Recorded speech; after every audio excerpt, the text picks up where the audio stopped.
Tom Homan didn't hold back. He took a direct shot at Hunter Biden, calling him the first drug addict, a brutal twist on the title First Lady. But that was just the beginning. Homan slammed the Biden administration over the border crisis, highlighting rising crime, fentanyl deaths, and national security threats. His message? The same officials preaching compassion are fueling chaos. This is Stephen from todayspolitics.com. Don't forget to subscribe for more like this. Let's watch. Why would anybody do to our country what these Democrats have done? And honestly, we can never forget it. We can never forget it. What they have done, the damage that they've done to America is very, very sad. And the president's right. The left is still inflicting the damage on America, however, by letting illegal aliens walk free. An illegal from Mexico accused of abusing a woman's corpse and hiding it in his property was just arrested by ICE agents. He was walking free before because 3 months ago, an Illinois judge set him free while he waited trial, thanks to the state's no cash bail policy. Megan Boss was found under a blue tarp hidden in a container behind a Waukegan home. She had been missing for 7 weeks. Jose Luis Mendoza Gonzalez knew Megan. He told police she overdosed at his home. But instead of calling for help, he broke her phone, kept her body in the basement for 2 days, then moved it outside. And in California, a twice deported illegal was arrested from prison after serving just 3.5 years for killing a young couple while he was drunk and high behind the wheel. ICE nabbed him, too.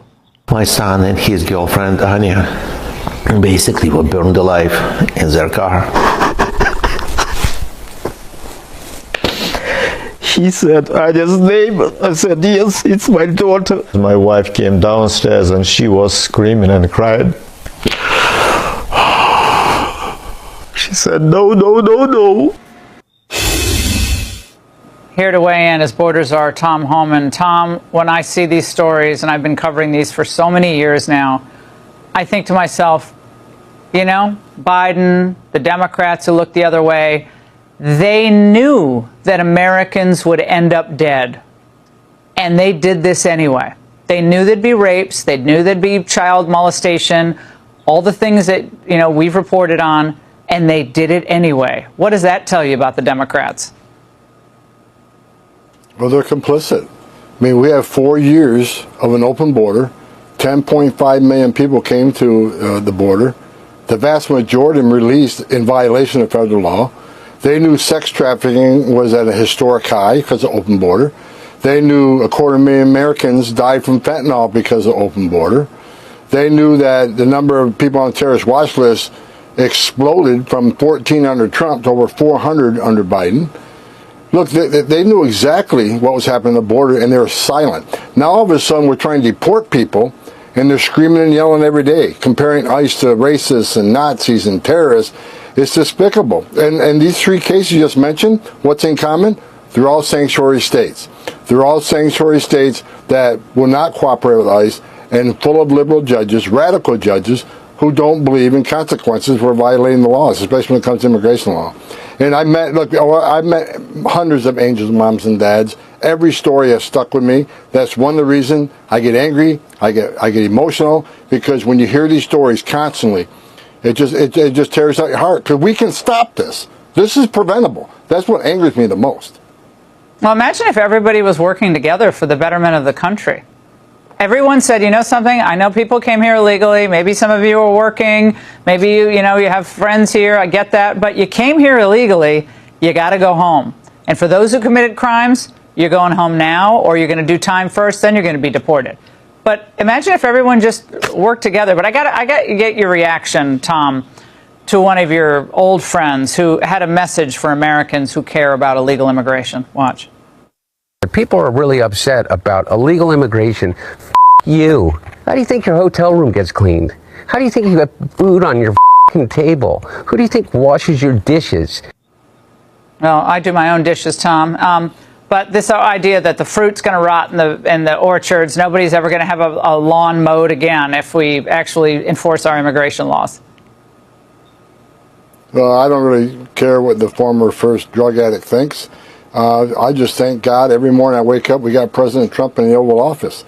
And because of President Trump, in 7 weeks, we got the most secure border in this nation's history. And now we're arresting public safety threats and national security threats every day across this country. We've already arrested 3 times the number of criminals that Biden did during the same time frame. And President Trump has committed 2 weeks ago to prioritize sanctuary cities because of what you just said. In California, Illinois, and New York, I said it during a press conference the other day, we're going to flood the zone. We're going to send hundreds of additional ICE agents to these cities. If they don't want to help us and get the bad guy in the county jail, then we're going to flood the neighborhoods until we find that guy. We're going to flood work sites until we find that guy, because we're going to make this country safe again. President Trump was elected for that purpose, and we're going to keep that promise for President Trump. And Tom, those who would impede or harm or threaten ICE officers, will you commit tonight to going to jail? Going to jail, Laura. If you impede an ICE officer, you're going to be prosecuted. You throw a stone at an ICE vehicle, they're going to get out of the car, they're going to chase you down, they're going to arrest you, and you're going to be prosecuted. President Trump sent out a truth post and an X the other day. 0 tolerance. You step over the line, you'll be prosecuted. And Pam Bonnie's already talked to every U.S. attorney across this country. They're not going to decline a prosecution. So you step over the line, you're going to jail. Tom, as always, thank you very much. These are the stark and unwavering words of Tom Homan, the former acting director of Immigration and Customs Enforcement, ICE, and a central figure in America's ongoing debate over immigration. His message to so-called sanctuary states is a clear signal of a hardline approach to immigration enforcement. Homan, a 30-year veteran of law enforcement, has become a vocal advocate for stricter border security and increased deportations. His stance is at the heart of a contentious national argument. Proponents of sanctuary policies argue they foster trust between immigrant communities and local law enforcement, making everyone safer. They point to studies suggesting that such policies can lead to increased crime reporting and do not correlate with a rise in crime rates. However, Homan and his supporters contend that these policies shield criminals and undermine federal law. He has promised to double down and triple down on sanctuary cities, viewing them as the primary obstacle to effective immigration control. This approach involves increasing the presence of ICE agents in communities and at work sites within these jurisdictions. If you like fast, accurate news updates, hit that subscribe button now. We post daily. They're going after people who protected them. The gloves are off, and that's what this full spectrum enforcement looks like. You break the law, you get detained. You resist, you go to jail. You release violent offenders under sanctuary policies, you'll be investigated, imprisoned, and sent away. No more excuses, no more loopholes, and no more hiding behind a bench or a nonprofit logo. The entire network that enabled this invasion in the first place is on borrowed time. And yes, I said invasion, because that's what it was. And for years, we were told we couldn't stop it, that it was too big, too complex, that we had to show compassion. Well, guess what? Trump just showed them compassion for the American people, what compassion really looks like for American citizens. And ICE isn't asking for permission. They're kicking down doors. They're at the job sites. They're in the neighborhoods. They're showing up in places that were once no-go zones, and they're taking this country back. And every week that goes by, Trump's vision gets more aggressive. New orders, new sweeps, new prosecutions. And Americans, we're watching it happen in real time. We have front row seats. This is Andy with TrendingPolitics.com. Hit like, subscribe, and I'll see you next time.